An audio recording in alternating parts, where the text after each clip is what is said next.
أعوذ بالله من الشيطان الرجيم. بسم الله الرحمن الرحيم. إن الحمد لله نحمده ونستعينه ونستغفره ونعوذ بالله من شرور أنفسنا وسيئات أعمالنا. من يهده الله فلا مضل له ومن يضلل فلا هادي له، وأشهد أن لا إله إلا الله وحده لا شريك له، وأشهد أن محمدا عبده ورسوله صلى الله عليه وآله وسلم تسليما كثيرا. أما بعد،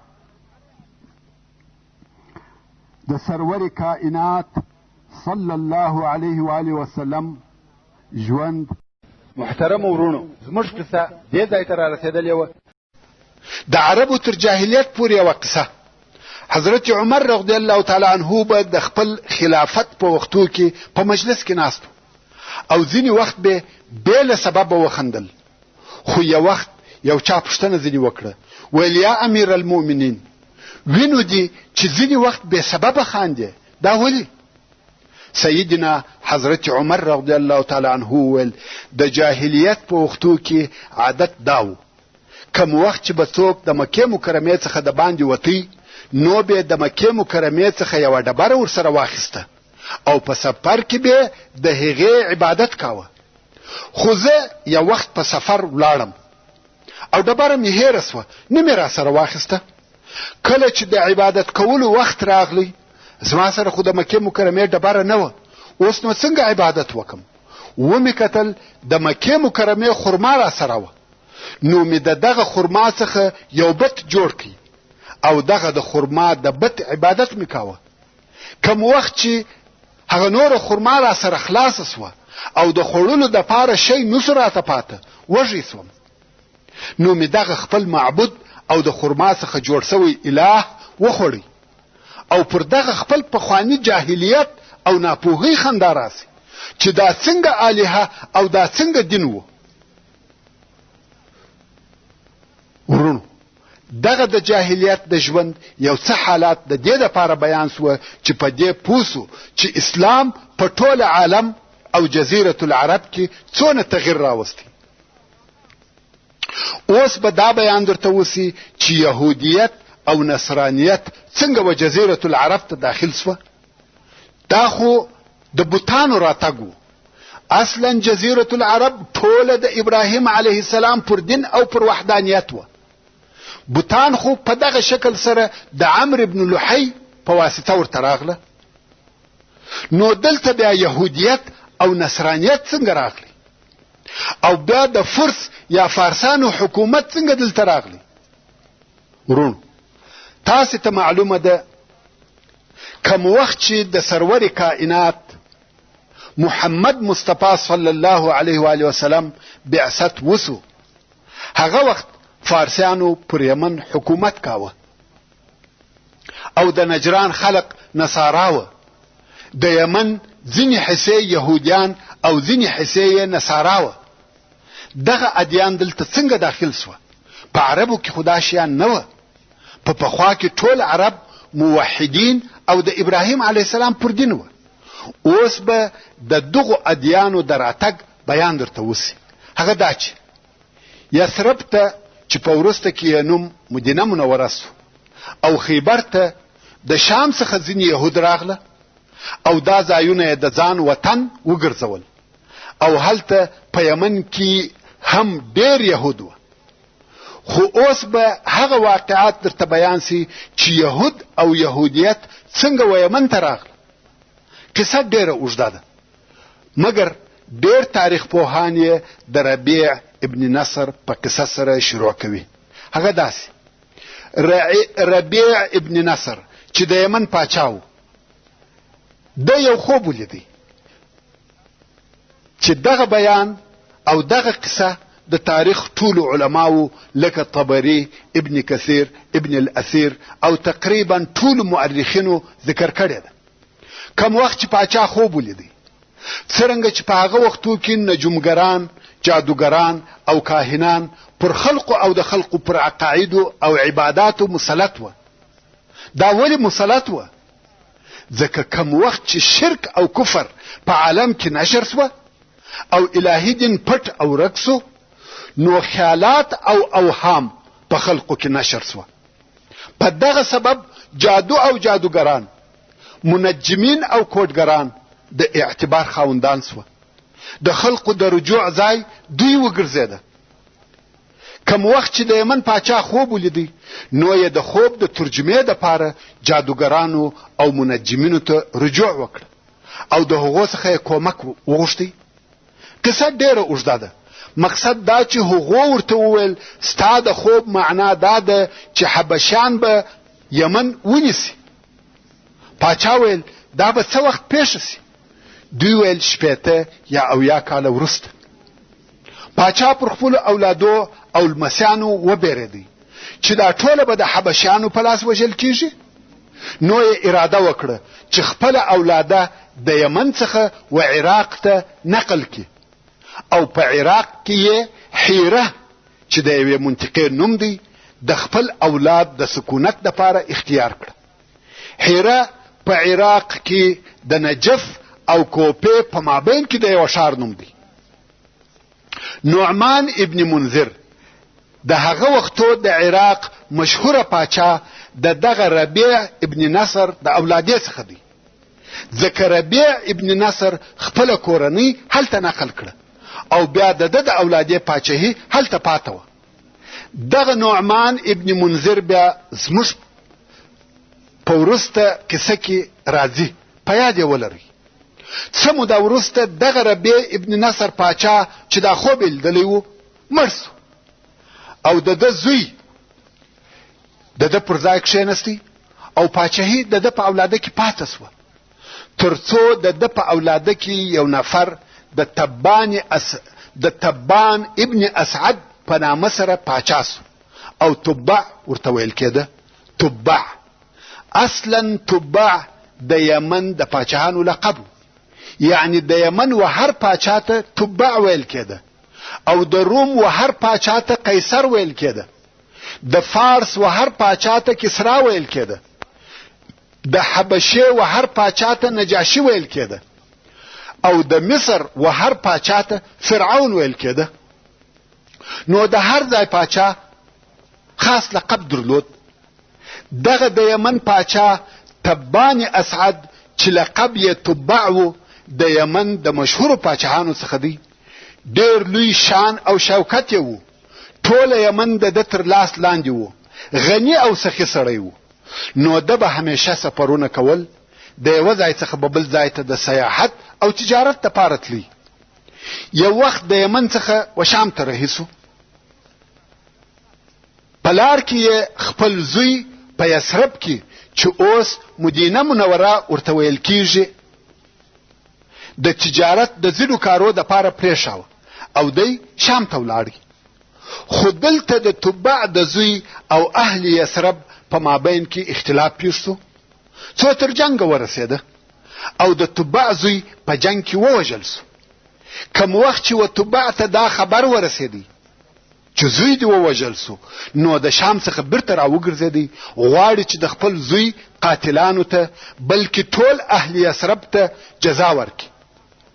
دلته نو د اهل یمن او اهل یثرب په مابین کې جنگ شروع سو او جنگ ډیره موده دوام وکړي.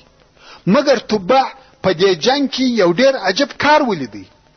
هغه دا چې د یثرب خلقو به د ورځې د دوی سره جنگ کاوه. کم وخت چې به ماښام سو او دوه لښکره به سره لري او جلا سوه، نو د یثرب خلقو به دوی ته ډوډۍ او سرخانونه رالیږل او د میلمه پر ډول به د دوی عزت کاوه. تبع ډیر په تعجب کې و چې دا څنګه خلق دي، د خپلو دشمنانو عزت کوي او ډوډۍ ورکوي. څوک دونه سخا او کرم لري؟ مګر بیا هم تبع نیت کړی و چې د خپل زوی بدله او انتقام واخلي. جنگ دغسې دوام درلود تر څو چې د یهودو د علماو څخه 2 نفره و تبع ته ورغله او غوښته یې چې د ده سره خبرې وکړي. ده هم اجازه ورکړه او سره کښېنستل. یهود ورته ویل ته څه اراده لرې چې دونه جنگ کوې؟ تبع ویل غواړم چې دغه یثرب خراب کم. دوی ویل دا کار نسې کولای. قسم په الله چې الله جل جلاله به دې د مخه تر دې چې ته یثرب خراب کې تا هلاک کې. تبع ویل چې دا څنګه درته معلومه سوه؟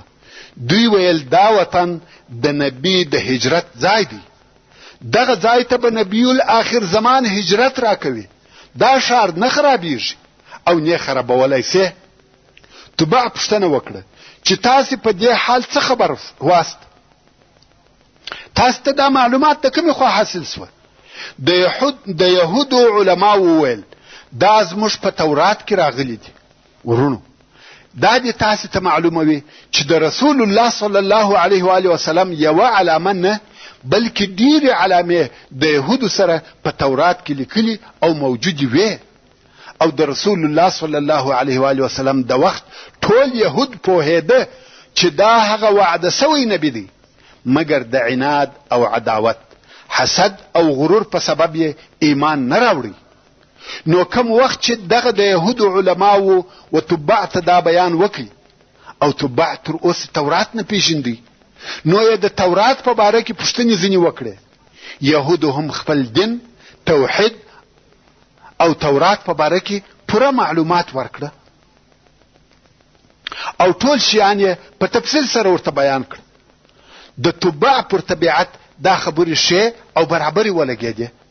ده هم د یهودیت دین اختیار کوي او یهودي سو. د یثرب خرابول یې پرېښول او مخ پر یمن رهي سو.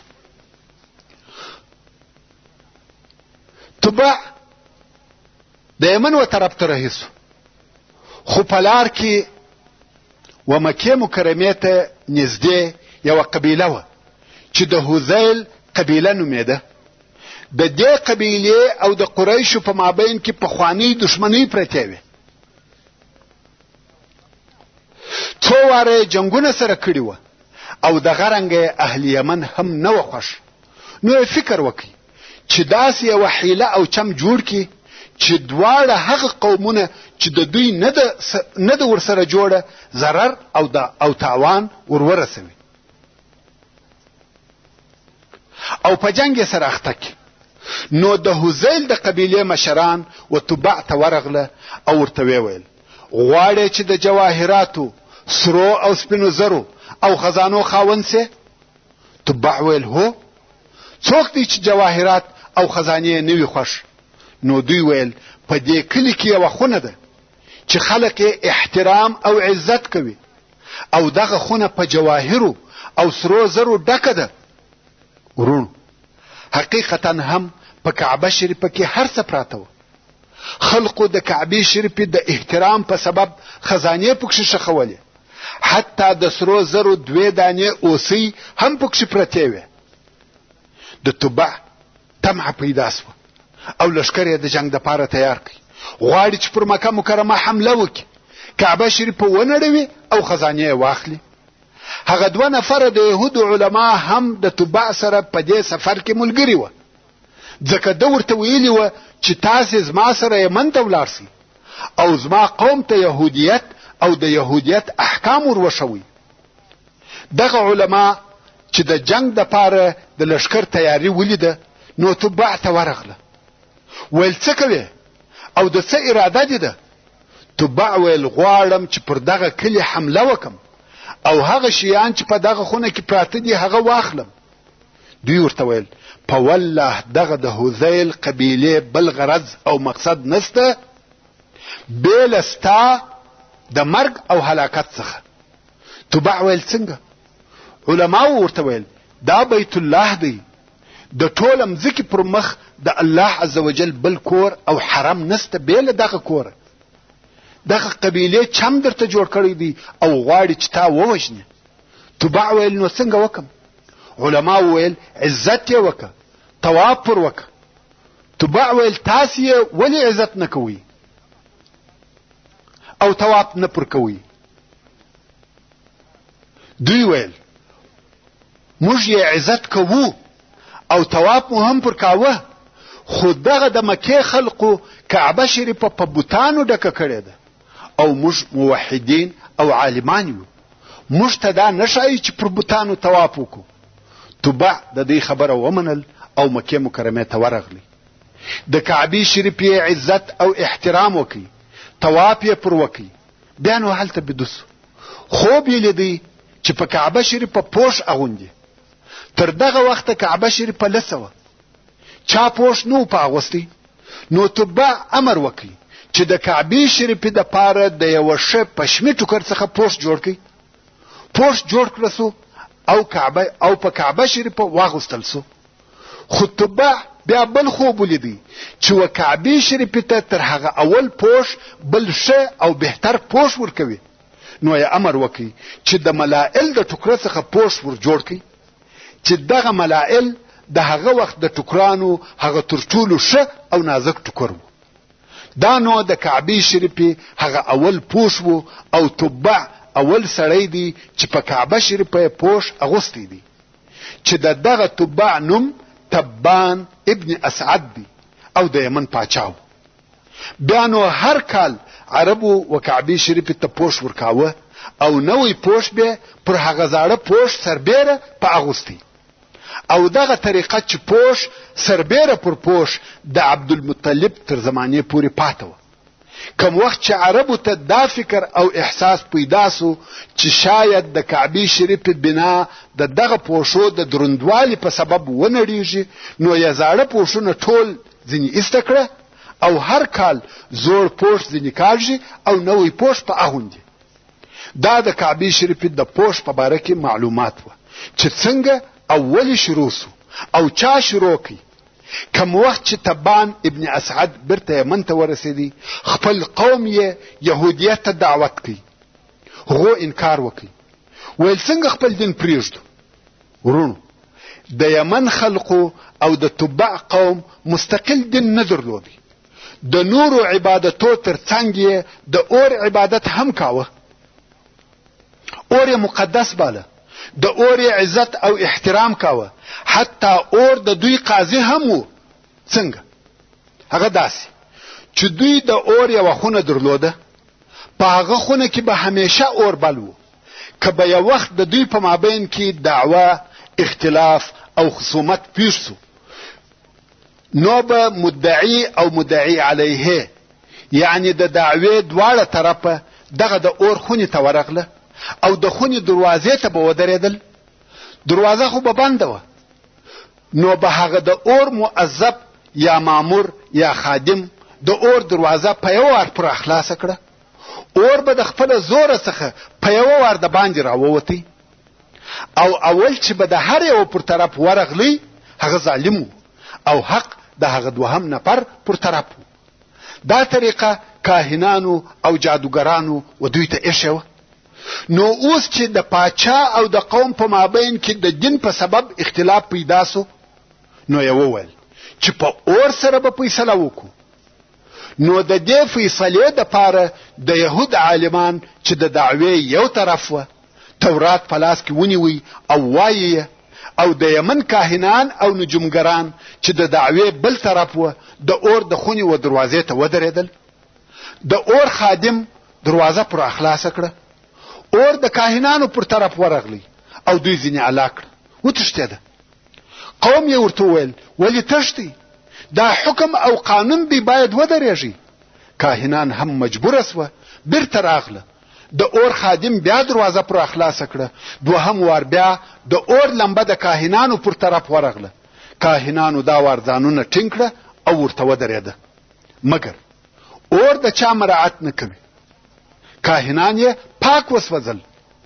نو د یمن د خلقو په دین او عقیده دا معلومه سوه چې یهودیان پر حق دي. نو د دې سبب اهل یمن یهودیت قبول کی او یهود سوه. دا هغه معلومات و چې یهودیت څنګه و یمن ته داخل سو. خیر، وختونه دي تیریږي. څو تبع د یمن پاچا تبان ابن اسعد مړ سو او پس له ده څخه د ده زوی حسان پاچا سو. حسان خپل پاچاهي نور هم لو او پراخه کړ. عزت او عظمت یې زیات سو. نو ډیر زیات غرور او خودخواهی پکښې پیدا سو. نو یو ډېر لوی لښکر جوړ کړي، ویل قسم په خدای که عرب یا عجم پرېږدم چې تر خپل حکم لاندې یې رانولم. د ټوله مځکې پاچهي نیسم. دا ټوله غرور و. کم وخت چې غرور پر انسان مسلط سي هر څه یې هیر سي. نن ورځ هم په جهان کې دغسې مغروره او بې باکه حاکمان پیدا کیږي چې د ټولې مځکې پاچهي او حکمرانی غواړي، خو پر دې کار نه څوک کامیابه سوی دی او نه کامیابه کېدلی سي. چې حسان هم د دغه جملې څخه یو نفر و. نو حسان پوښتنه وکړه چې په جهان کې لو پاچهي د چا ده؟ خلق ورته وویل د فرس پاچهي، هغه چې کسرا یې پاچا دی، هغه تر ټولو لوی او قوي ملک دی. حسان ویل اول په هغه شروع کوم، لښکر یې ښه منظم او آماده کړي چې د هغه وخت د مځکې پر مخ تر ټولو لو پاچهي ونیسي. لښکر یې رهي کړي، غواړي چې د هغه وخت د مځکې پر مخ هغه لوی غواړي چې د هغه وخت د مځکې پر مخ پر هغه لوی دولت حمله وکړي. خیر، اوس پاچا او د ده لښکر د دغه لوی جنگ دپاره رهي دي، خو په لار کې د ده د دغه کار څخه د قومو مشران ناراضه او ناخوښه دي، ځکه هغه پوهېدل چې څوک کولی شي چې پر فارسیانو حمله وکړي. موږ څوک یو چې پر فارس حمله کوو او نیسو یې، مګر د پاچا څخه بیریږي، څه نسی ورته ویلی. دوی پوهېدل چې پاچا مغروره دی او د چا خبره نه مني، او په عین حال کې حسان هم ډیر احتیاط کاوه. هیڅوک حتی د قومو مشران، وزیران او د لښکر مشران د دغه مجلس ته بېله تلاشي نسی ورتلای. خو یوازنی نفر چې د پاچا و مجلس ته بېله تلاشي ورځي هغه د پاچا ورور دی چې عمرو ابن تبان نومېدی. نو د قوم مشران وویل چې په دې باره کې به د عمرو سره خبرې وکړو. د قوم مشران راټول سوه او عمرو ته ورغله، ویل یا عمرو د حسان څخه مو خلاص که او تر هغه وروسته ته زموږ پاچا یې. عمرو هم د پاچاهۍ په طمع سو او د دوی سره د خپل ورور د وژلو نقشه جوړه کړه، مګر په دغه مشرانو کې یو نفر چې ذوالرعین نومېدی دغه فیصله نه کړه قبوله. او عمرو ته وویل یا عمرو داسې هیڅوک نسته چې خپل ورور دې وژلی وي او غمجن سوی پښیمانه سوی دې نه وي، خپل ورور مه وژنه. مګر عمرو چې د پاچاهۍ په طمع و د ورور پر وژلو یې ټینګار کاوه. دلته نو ذوالرعین یو لیک ولیکي او عمرو ته ورغلی، ویل دغه لیک ستا سره د امانت پر قسم کښېږده، کم وخت چې ما در څخه وغوښتی بیا یې راوباسه. عمرو هم دا قبوله کړه او خط یې د ځانه سره کښېښاوه. تر دې وروسته عمرو د خپل ورور حسان د وژلو دپاره د حسان مجلس ته په داسې حال کې ورغلی چې یو خنجر یې پټ ورسره وړی و او په مناسب وخت کې یې خپل ورور ووژي. که څه هم د عمرو د نورو مشرانو په ملګرتیا دا په وسه پوره وه چې حسان بې له وژلو د حکمه څخه لرې کړي، مګر د پاچاهۍ په طمع یې ورور مړ کړي. د ورور تر وژلو وروسته عمرو ډېر پښیمانه او ډېر غمجن سو، حتی خوب یې رټ سو، بیدېدلی نسي. د دغه پریشانۍ او بیدارخوابۍ په سبب مریض او ناجوړه سو. طبیبان، منجمین او کوډګران یې ورته راوسته. هغو ټولو په اتفاق سره دا ورته وویله چې ستا مریضي ستا د ورور د وژلو په سبب ده. هر څوک چې دغسې کار وکړي دغه حالت ورته پیښیږي. عمرو ویل ښه، د دغه مریضۍ چاره څه ده؟ طبیبانو او نجومګرانو وویل ستا د مریضۍ دپاره بل علاج نسته بې له دې څخه چې ټول هغه کسان ووژنې کوم چې ستا د ورور د وژلو مشوره یې در کړې ده. عمرو ویل دغه کار کوم. نو ټول هغه کسان چې د ورور د وژلو مشوره یې ورکړې وه او په دغه دسیسه کې یې د ده ملګرتیا کړې وه ووژل. اوس د ذوالرعین د وژلو نوبت راغلی. ذوالرعین ویل د مخه تر دې چې ما مړ کې ما ستا سره یو لیک د امانت پر قسم ایښی و هغه راوباس. عمر هم هغه لیک راویستی. ذوالرعین ویل خلاص یې که او ویې وایه.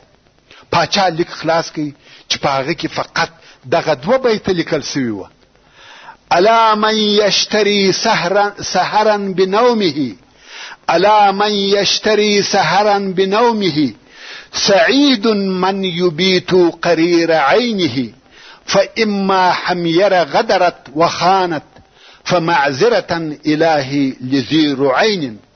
یعنی څوک په خپل خوب سره ویښوالی رانیسي، سعید او خوشبخت هغه څوک دی چې شپه په رضایت او اطمینان سره تیریږي. هو اهل یمن خو غدر او خیانت در سره وکي، مګر در په یاد یې که چې ما درته وویل چې خپل ورور مه وژنه. یعنی خوشبختی دا نه ده چې پیسې یا لوړه کرسي ولرې. ته یو ډېر لوی پاچا یې مګر نسې کولی چې بیده سې، بلکې خوشبخت هغه څوک دی چې د هیڅ ظلم او تجاوز مسؤله نه وي، د چا آزار او قتل یې پر غاړه نه وي، د شپې آرام او په فارغ زړه بیده سي. پاچا ویل هو صحیح ده او ذوالرعین ته عفو وکړه. نو دغه 2 بیته د ذوالرعین د خلاصېدو او ژوندي پاتې کېدو سبب وګرځېده. کم وخت چې بیا عمر مړ سو، د ربیع ابن نصر د اولادې پر حکم او پاچاهۍ اختلاف پیدا سو. دغه اختلاف په سبب اهل یمن پر ډلو وویشل سوه او د اهل یمن په مابین کې جنگ او وژنه شروع سوه. په دغه سیاسي بحران کې چې ټوله یمن یې نیولی و، یو سړی پیدا سو چې نوم یې لخنیعه و. دغه لخنیعه لارنیونکی غل او مجرم و. د غلو ډله یې درلوده. دغه سیاسي بحران په حالت کې یې وکولای سوای چې خپله ډله نوره هم لوکي، ځان ته یې نور ملګري هم پیدا کړه، تر داسې اندازې چې د هغو څخه یې پوره لښکر جوړ کړي او د یمن پر پایتخت یې حمله وکړه. د پاچا قصر یې ونیوی او د یمن حاکم وګرځېدی. نو دغه سیاسي بحران په حالت کې یې وکولای سوای چې د یمن پاچاهي ونیسي. دغه لخنیعه فاجر، خبیث او ظالم سړی و. د ټولو خلقو بد ځینې راتله. قصه یې اوږده ده خو په مختصر ډول سره د تبان اسعد د زامنو څخه یو نفر چې نوم یې ذونواس و وکولای سوای چې ولی خنیعه ته ځان ورورسوي او په خنجر سره یې مړ کړي. او د بل وار دپاره د تبان اسعد زوی پر یمن مسلط سو او د یمن پاچاهي بیرته د تبع د اولادې په لاس ورغله. په دغه وختو کې چې ذونواس د یمن پاچا و، په نجران کې یوه کوچنۍ واقعه پیښه سوه، مګر دغه کوچنۍ واقعه د نورو ډیرو لویو واقعو سبب وګرځېده چې په جزیرة العرب کې پیښ کړه. هغه دا چې یو نصرانی سړی چې د نصاراو راهب و، عابد و، عالم و او د خالص توحید عقیده و. تاسې پوهیږئ چې تر نن ورځې پورې موحدین نصارا موجود دي او سته، خو لږ دي. ورونو، د نصاراو په اقسامو کې یوه ډله ده چې موحدین دي، یعنی یوازې الله عز وجل په الوهیت او ربوبیت سره مني، او عیسی علیه السلام د الله عز وجل رسول او پیغمبر بولي. او دغه ډلې ته یونیټیرینز ویل کیږي او دغه ډله تر نن ورځې پورې سته، مګر شمېر یې ډېر لږ دی. نو دغه نصراني چې موحد، راهب او عابد سړی و او نوم یې فیمیون و، د شام څخه و افریقا ته د توحید د دعوت دپاره تلی. پر لارې د غلو یوه ډله پر پیښه سوه. فیمیون یې بندي ونیوی او بیا یې د نجران پر یوه سړي خرڅ کړي. د نجران سړي فیمیون د خپل ځان سره جزیرة العرب او نجران ته بوتي. اوس نو فیمیون د دغه نجرانی سره مریی دی. د ورځې د خپل بادار خدمت کاوه، د شپې او په فارغ وختو کې به عبادت کاوه. همیشه به په عبادت مشغول وو. مقصد دا چې فیمیون ډیر عابد او د کرامتو خاوند وو. یو شپه بادار د دوه کوټې ته ورغلی. ویل ده چې د مړی پر شاوخوا نور او روشنايي ده.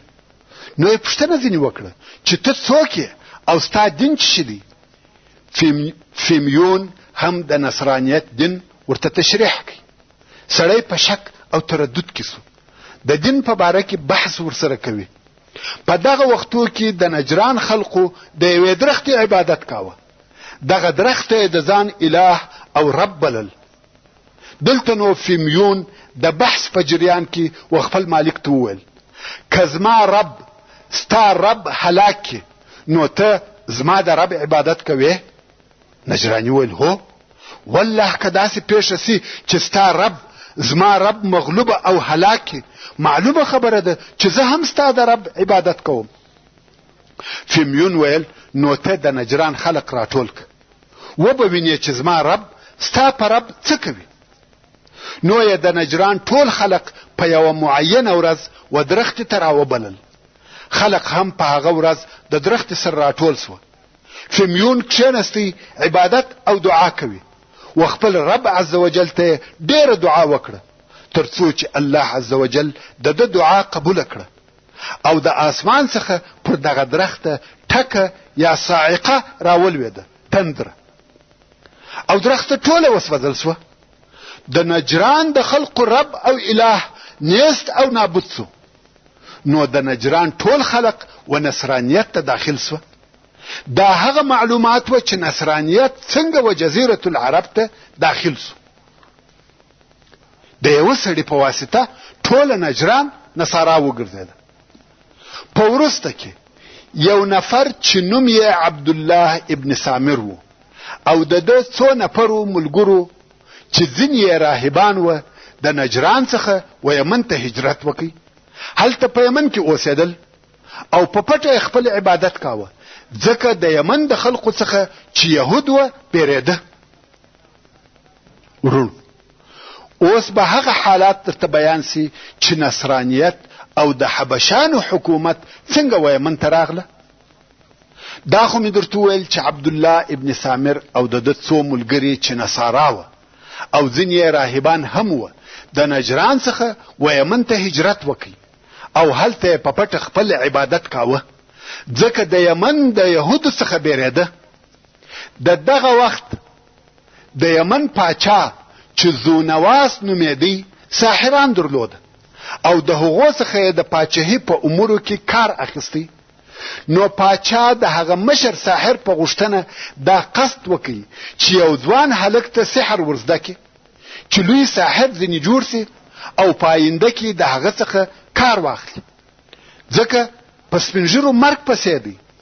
سبحان الله. خلقو ساحران تربیه کول نه غوښته چې دا ډله ورکه سي خو موږ علما ورثة الانبیاء وژنو. خیر پاچا یو ډیر پوه او هوښیار هلک پیدا کړي او د هغه د پاره یې هغه لوی ساحر چې د ساحرانو مشر و د استاد په صفت اختیار کړي چې دا هلک به د هغه استاد څخه سحر زده کړي. څرنګه چې دا ساحر د غره په یوه لوړه حصه کې اوسېدی. ورونو اول خو یمن په خپله لوړ او کښته غرونه او تپې دی او بل ساحرانو او عابدانو همیشه د خپلې استوګنې دپاره غر خوښاوه ځکه هلته به دوی د خپل کار یا عبادت دپاره فارغه وه. نو دا هلک به هره ورځ و هغه لوی ساحر ته چې په غره کې و د سحر د زده کولو دپاره ورتلی. خو په دغه غره او د هلک په لار کې د نصاراو د راهبانو څخه یو راهب هغه چې د نجران څخه راغلی و اوسېدی. هلک چې به تېرېدی د دغه راهب عبادت به لیدی د هغه قرائت تسبیحات او تمتمه به اورېده او خوند یې ورکاوه. نو به ورته کښېنستی او غوږ به ورته ونیوی تر څو د راهب څخه د نصرانیت تعلیم شروع کړي.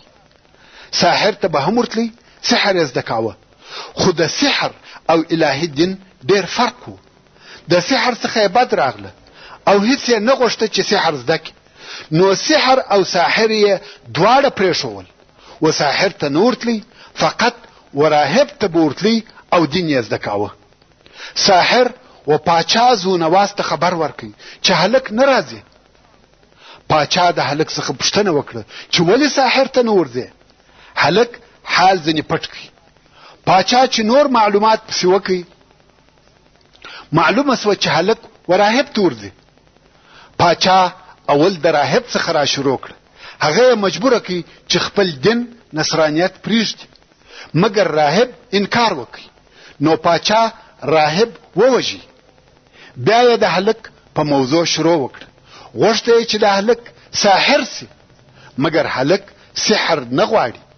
پاچا چې هر څه کوښښ وکړي چې هلک د سحر وزده کولو ته تشویق کړي، هلک نه منل.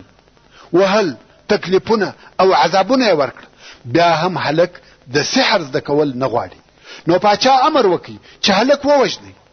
غواړي چې هلک په دریاب کې غرق کړي. نو یې هلک د عسکرو سره په یوه کښتۍ کې کښېناوه. ویل بویزي د دریاب په مابین کې غرق کړي. کښتۍ چې یې ښه د دریاب مابین ته ورتېره کړه، یو طوفاني باد راغلی، کښتۍ یې واړوله. عسکر ټول غرق سوه، خو هلک پاته سو.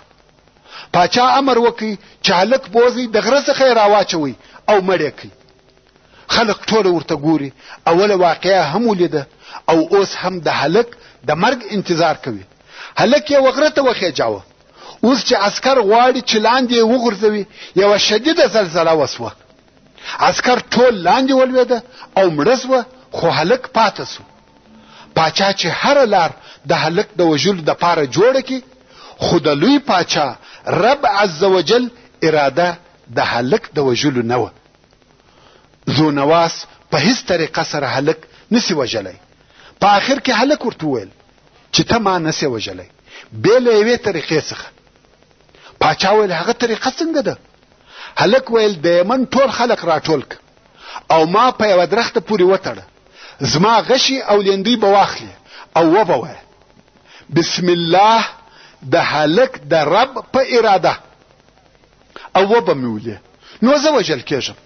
پاچا خوشحاله سو چې د هلک د وژلو دپاره یې لار پیدا کړه. ویل ښه دی. پاچا اهل یمن راټول کړه، هلک یې په درخته پورې وتړی او د ده غشي او لیندۍ یې واخیسته. ویل بسم الله د هلک د رب په اراده. غشي پر هلک وموښتی او هلک شهید سو. دلته په خلقو کې غوغا او نارې شروع سوې. ویل په ټولو عسکرو په ټول قوت او جبروت یې بې له ارادې څخه د هلک د رب هلک نسوای وژلی. نو بېشکه چې هلک پر حق لار او صحیح دین دی. په دغه ورځ او د دغه واقعې په لیدلو د یمن 100,000 نفر و نصرانیت ته داخل سوه. ورونو تاسې و دغه صالح هلک ته وګورئ چې د دین د دعوت دپاره یې خپل ځان قرباني کړي. د خلکو د دعوت او بلنې په سبب یې مرګ او شهادت قبول کړه، او نتیجه هم هغه سوه چې 100,000 نفره په یوه وار و نصرانیت ته داخل سوه. پاچا زونواس ته ډېر قهر ورغلی چې څنګه دا خلق د ده بې اجازې و نصرانیت ته داخلیږي او د ده د امر مخالفت کوي. پاچا غوښته چې یو هلک د نصرانیت څخه منع کړي، او اوس 100,000 نفره په یوه وار نصارا سوه. نو یې امر وکړي چې یو لوی خندق یا کنده په مځکه کې وکیني، د بوټو او لرګو یې ډکه کړي او اور ور واچوي. دا کارونه وسوه. نو یې خلقو ته وویل چې یا به دغه د نصرانیت دین پرېږدئ یا مو دغه اور ته ور اچوم. خلقو د دین د پرېښولو څخه انکار وکړي او پاچا هم یو اور ته ور اچول. دا قصه مشهوره قصه ده، د رسول الله صلی الله علیه و آله وسلم په احادیثو کې راغلې ده، په بخاری شریف او د احادیثو په نورو کتابو کې موجوده ده. وصلى الله تعالى على خير خلقه محمد وآله وأصحابه وأهل بيته أجمعين. والسلام عليكم ورحمة الله وبركاته.